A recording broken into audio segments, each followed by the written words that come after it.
warahmatullahi wabarakatuh. Halo Sobat Pen-Pen, selamat pagi. Dalam rangka memperingati Hari Kesehatan Mental Sedunia pada tanggal 10 Oktober, di sini aku mau bikin video singkat mengenai apa sih kesehatan mental itu, apa penyebab kesehatan mental itu, dan bagaimana tips menjaga agar mental kita tetap sehat. Sebelumnya saya akan menjelaskan pengertian dari kesehatan mental itu sendiri. Yang pertama datang dari WHO. Di sini dia menjelaskan bahwa ada kriteria utama seseorang dapat dinyatakan sehat dalam jiwanya, yaitu yang pertama mengenali potensi diri, mampu mengatasi stres sehari-hari, produktif dan bermanfaat untuk orang lain.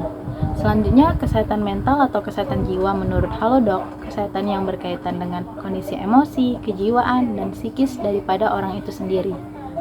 Dan intinya adalah sehat mental adalah individu itu dapat menyadari potensi di dirinya, mampu bekerja sama terhadap lingkungan dan dengan dirinya sendiri, serta dia dapat menjalani kehidupan yang positif untuk kehidupan dia sehari-hari, yang tidak melenceng dari norma-norma dan lingkungan itu sendiri, lalu dapat mengatasi masalah dan memahami emosi itu sendiri. Lalu apa sih penyebab gangguan kesehatan mental pada seseorang itu sendiri? Nah, penyebab gangguan kesehatan mental pada seseorang itu ada banyak sekali, tapi yang akan aku jelaskan ini adalah yang paling sering terjadi, paling sering kita dengar, dan mungkin paling sering dialami oleh orang-orang sekitar kita. Yang pertama, adanya faktor genetik. Mungkin kalian nggak asing dan pernah lihat juga ada neneknya ataupun kakeknya ataupun orang tuanya mengalami gangguan kesehatan mental yang menurun pada dirinya sendiri ataupun generasi selanjutnya. Yang kedua, adanya riwayat kekerasan pada saat anak-anak. Pada saat anak-anak ini juga bisa disebut dengan masa golden age, di mana masa golden age ini kemampuan mengingat anak-anak cukup baik, sehingga apa yang terjadi, baik itu kejadian buruk, kejadian baik, akan diingatnya kembali di kemudian hari. Jika kejadian buruk akan membuatnya sedih dan mungkin juga bisa mengganggu kesehatan mental dia itu sendiri. Yang ketiga yaitu mengalami trauma seperti kecelakaan ataupun tindakan kriminal, serta mungkin trauma pada anak-anak yang tadi yang sudah dijelaskan sebelumnya.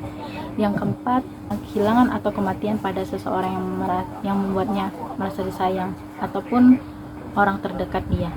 Yang kelima, yang mungkin juga sering terjadi di lingkungan kalian, yaitu pengaruh dari alkohol ataupun obat-obatan yang dapat merusak otak. Dan yang terakhir, bagaimana sih menjaga agar mental kita tetap sehat?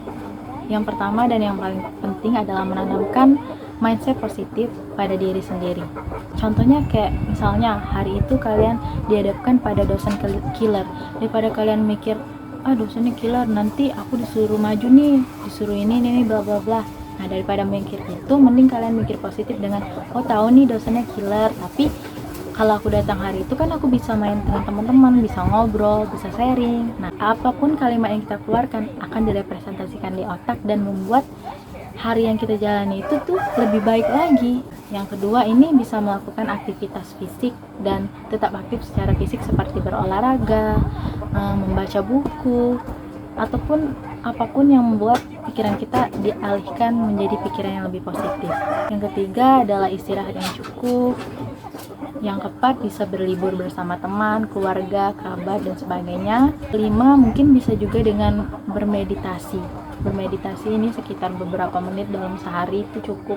Bisa juga untuk mengelola emosi kita, memperbaiki emosi kita yang sebelumnya belum terkendali. Yang keenam adalah makan makanan yang sehat dan bergizi. Yang terakhir adalah tidak mengkonsumsi obat-obatan terlarang yang dapat merusak atau mengganggu sistem pada otak kita. Oke, mungkin itu saja penjelasan singkat mengenai kesehatan mental dari aku, dan terima kasih yang sudah menonton.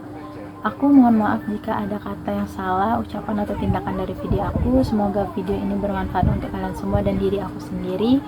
Dan kalau kalian suka jangan lupa like ya. Terus semoga video ini tidak jadi video terakhir aku dan tetap konsisten bikin video walaupun itu random ataupun apapun itu. Dan stay healthy, stay positive. Bye!